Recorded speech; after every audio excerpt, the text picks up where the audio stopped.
Hey everyone, I am home because social isolation has confined me back to my house. Why did I say social isolation? It's social distancing. Social distancing. And that is what I wanted to talk about right now because, how do I put this? As an introvert, my primary form of social contact is usually through the internet. That has been a little harder lately because my house's internet has been particularly bad. It's always been bad, but it's been extra bad lately because of all the people using it. I've just been using my phone basically to look at various things, and I've been noticing something that I wanted to take a minute to talk about. It's related to social distancing, but it's also related to the attitude that people have been approaching for this particular subject. A lot of people have been wanting to play their part in social distancing to help protect their families and those they love and just society. That's something that's everyone, I hope, is trying to do. I hope everyone is taking this pandemic seriously. But I've also noticed that celebrities have been trying to set an example by also talking about their social distancing, which I think is good.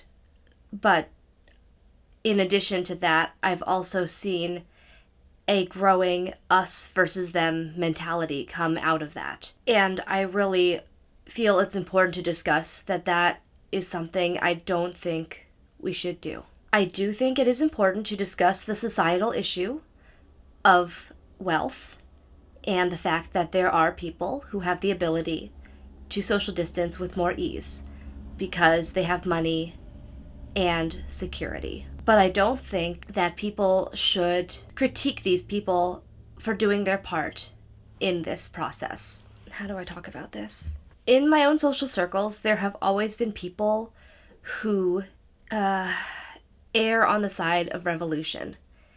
And that's fine. I don't mind that at all because everyone has the right to their own opinion, and I do completely understand why they feel that way. So I want to start there. But for me personally, it has been very difficult to read these sort of things. And there's a reason why. I've discussed the fact that I've been adopted from China.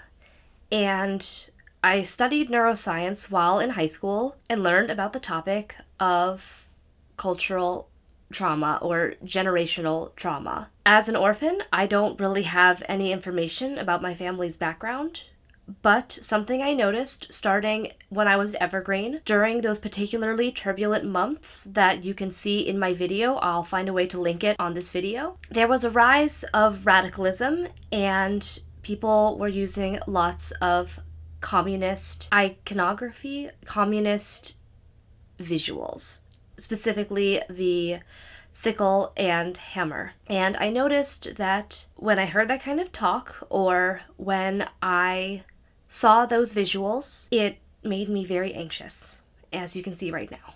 I don't know why it made me so anxious, but the more I thought about it, it's likely because of that generational trauma that I mentioned. Specifically because in China, there was the communist cultural revolution.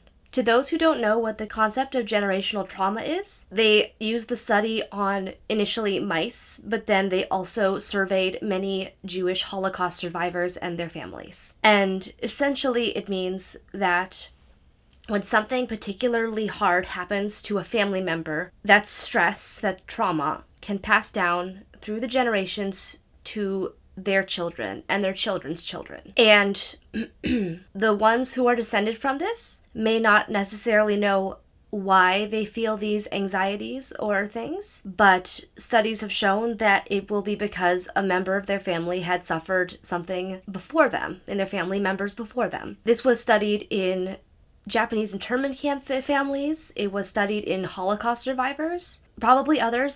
Those are the only two I can think of right now. I will link you some articles so you can read about it yourselves. But circling back, I believe that's why these certain levels of radicalism and communist iconography and us versus them mentality, for me personally, is a little bit triggering. Because my theory, it's only a theory, so don't take this as fact. My theory is that probably a grandparent or someone in that area probably was sent to a re-education camp in China. I don't know, so that's only a theory, but I don't know why else, with no reason at all, communism makes me so anxious. So why is this about the us versus them? There have been posts that use that us versus them mentality for the 99% versus the 1%. I don't think it's wrong to be angry at the 1% or to feel that the scales are uneven, because they are. But I think in this time of chaos, it is important to know what the real goal is, which is to try to keep everybody safe and healthy and try to keep casualties to a minimum by flattening the line, which I'm sure you've heard of already. So please remember that it is important to stay at home. If you need to, obviously, you should still go out and get food and resources. Don't hoard, because that is also part of this problem. But also remember that this pandemic is a pandemic. It is worldwide. It affects everybody. And even if you may be perfectly healthy, there are probably people who are not. And if you come in contact with them, there is a possibility that they could contract it and get seriously sick.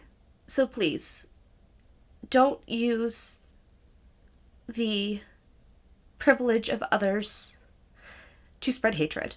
There is plenty of time to discuss the massive social issues that this pandemic is finally bringing to light, specifically during the cleanup of all of this. There's plenty of time to address these issues of class, unemployment, stock markets.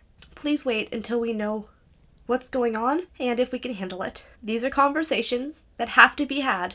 Please stay safe, stay healthy, and I'll see you again soon.